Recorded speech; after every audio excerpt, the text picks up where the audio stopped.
जय श्री राम। शंखनाद में आपका स्वागत है। महाविकास अघाड़ी गठबंधन में सीएम पद को लेकर फूट पड़ गई है।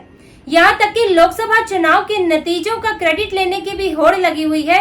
शिवसेना सीएम पद पर दावा ठोक रही है, लेकिन कांग्रेस और शरद पवार ने उसे किनारे कर दिया है। ये गठबंधन महाराष्ट्र चुनाव तक इस साल सही सलामत रह जाए, ये बड़ी बात होगी, क्योंकि ऐसी संभावनाएं बहुत कम दिख रही है।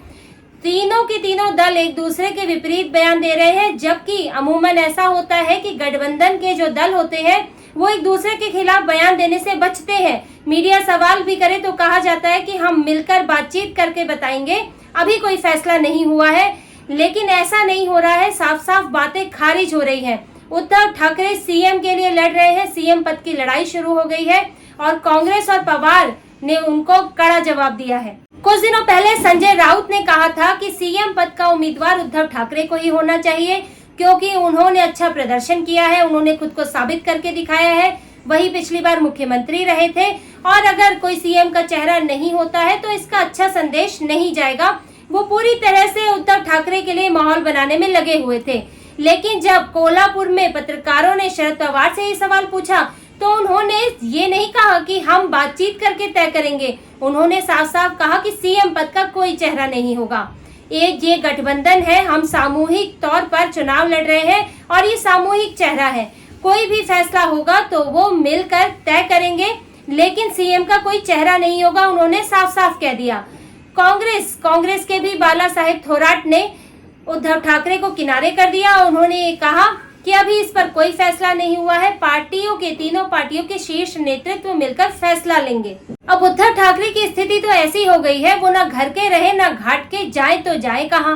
उद्धव ठाकरे बीजेपी को छोड़कर ही इसलिए आए थे कि उन्हें लग रहा था वो छोटी पार्टी बन गए हैं, उनको महत्व नहीं मिल रहा है, उन्हें मुख्यमंत्री का पद भी चाहिए था।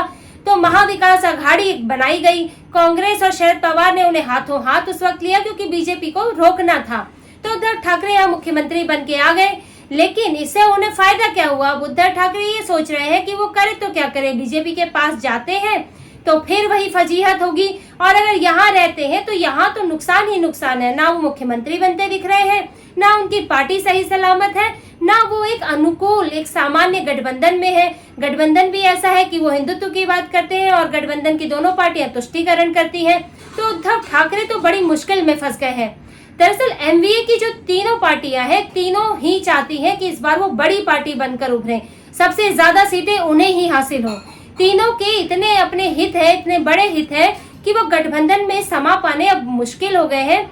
लगता नहीं है कि गठबंधन इनको समेट पाएगा और इनकी चाहतों का, इनके हितों का बोझ सह पाएगा।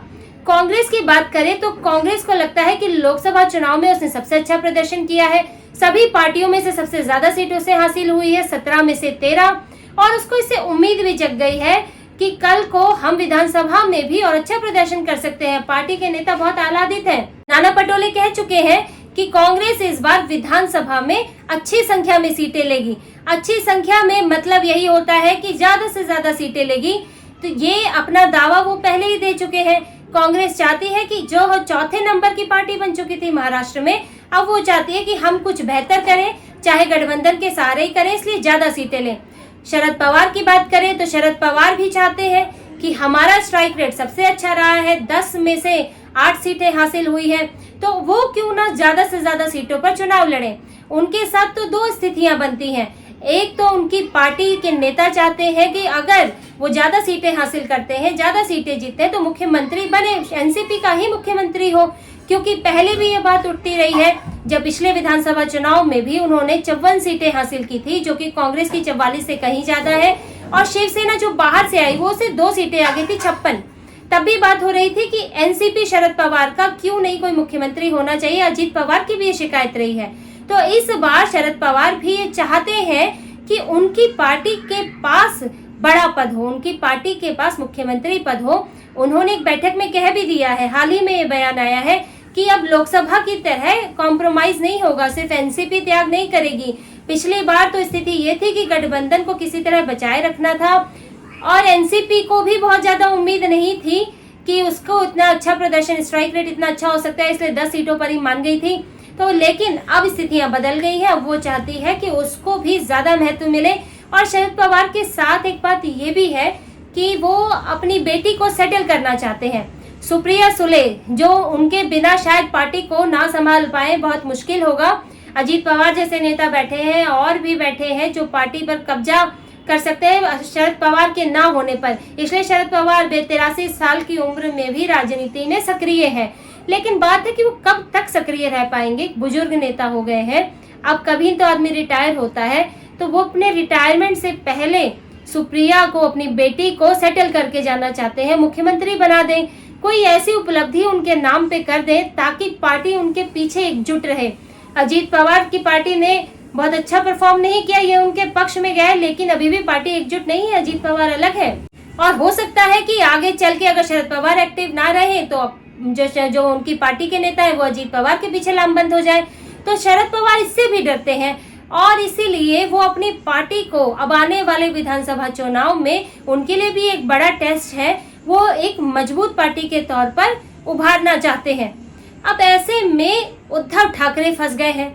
उद्धव ठाकरे के पास सबसे कम सीटें, उन्होंने सबसे ज्यादा सीटों पर चुनाव लड़ा और वो हासिल कर पाए 9 सीटें। 21 पर लड़ा था और पिछली बार 18 हासिल की थी और इस बार 9 पर आ गए। उनसे अच्छा प्रदर्शन तो नई शिंदे शिवसेना ने किया जो कि 7 सीटें लाई, पहली बार अकेले चुनाव लड़ रही थी। तो उद्धव ठाकरे के लिए मुश्किल यह है कि वो मांगे तो किस मुंह से मांगे, फिर भी मांग रहे हैं और उनको मिलेगा भी क्यों, क्योंकि आपने लोकसभा में खराब प्रदर्शन किया। आप सबसे कमजोर पार्टी, सबसे कमजोर खिलाड़ी बन गए हैं उस गठबंधन के।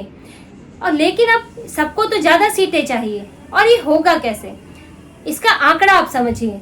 महाराष्ट्र विधानसभा में कुल 288 सीटें हैं। पिछली बार कांग्रेस और शरद पवार 125 सीटों पर लड़े थे और जो बाकी भी बची हुई सीटें थी वो छोटी पार्टियों को दे दी थी गठबंधन की।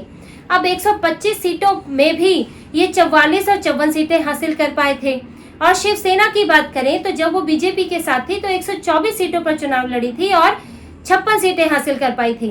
अब अगर ये ज्यादा से ज्यादा सीटें चाहेंगे, ज्यादा से ज्यादा में अगर बराबर सीटें भी कर लें, क्योंकि कोई कम पे तो शायद ही राजी हो पाए, बड़ा मुश्किल लग रहा है, तो हो सकता है बराबरी पर राजी हो। अगर बराबर भी होगा तो लगभग 90-92 सीटें पड़ेंगी। अब 90-92 में से आप कितनी ला पाएंगे? जब आप 125 लड़के इतनी ला रहे हैं, 50 के आसपास ला रहे हैं, तो 90 लड़ेंगे तो आपके लिए भी मुश्किल होगा। और शिवसेना की तो हालत है कि वो अभी टूटी हुई पार्टी है, तो अभी तो वो पुराना परफॉर्मेंस भी दोहरा दे तो बहुत बड़ी बात होगी। इसलिए उद्धव ठाकरे जो है वो भी बहुत डरे हुए हैं।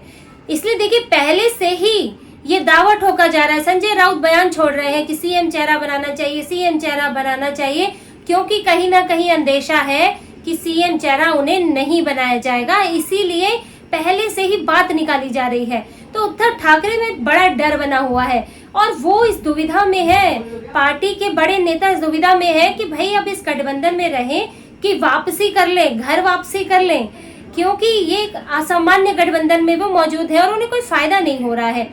आप मुख्यमंत्री बनने आए थे, वो भी नहीं बन पा रहे हैं, आपकी पार्टी टूट चुकी है और आपको अभी महत्व भी नहीं मिल रहा है।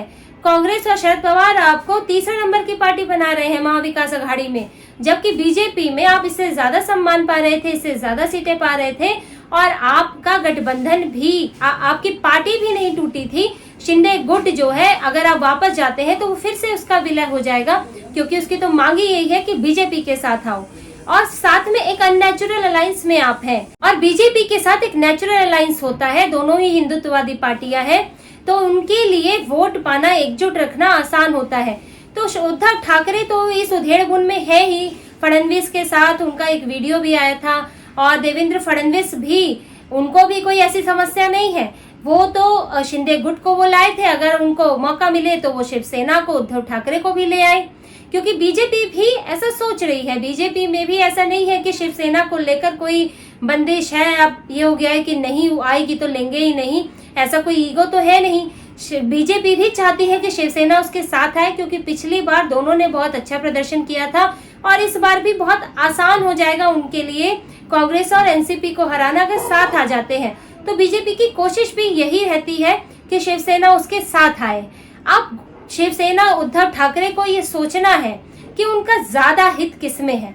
देखिए यहाँ रहकर भी नुकसान है और वहां जाकर भी थोड़ी फजीहत तो है ही कि आप वापस लौट आए, लेकिन यहाँ रहकर तो आप तीसरे नंबर की पार्टी बन जाएंगे, वहां कम से कम दूसरे नंबर की पार्टी है, खुलकर अपना एजेंडा चला पाते हैं, खुलकर आपके नेता बयान दे पाते हैं। यहाँ तो आपके नेता ही कंफ्यूज रहते हैं कि क्या बोले तो तुष्टीकरण की नीति को हर्ट हो जाएगा, और ना बोले तो अपने समर्थक है, अपने कार्यकर्ता है, वो कैसे खुश होंगे, उनमें कैसे जोश भरेंगे, तो ये तो कंफ्यूज रहते हैं। तो उद्धव ठाकरे को ये फैसला लेना है, और इसी दुविधा के बीच में ये जो आपसी अभी झगड़ा पैदा हो गया, आपसी मनमुटाव पैदा हो गया, तो ऐसा लग रहा है कि महाविकास अघाड़ी का अब कोई बहुत सुनहरा भविष्य है नहीं।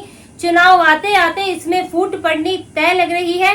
उद्धव ठाकरे बीजेपी के साथ जा सकते हैं, ऐसा तो बहुत विचार चल ही रहा है। और अब देखना ये है कि ये अघाड़ी गठबंधन अब कितने दिन और सांसें ले पाता है और उद्धव ठाकरे कब अंतिम फैसला करते हैं। तो इसी तरह की और खबरें और विश्लेषण आपके लिए लाते रहेंगे। हमसे जुड़े रहिए, सब्सक्राइब कीजिए, कमेंट कीजिए। बहुत बहुत धन्यवाद। जय श्री राम।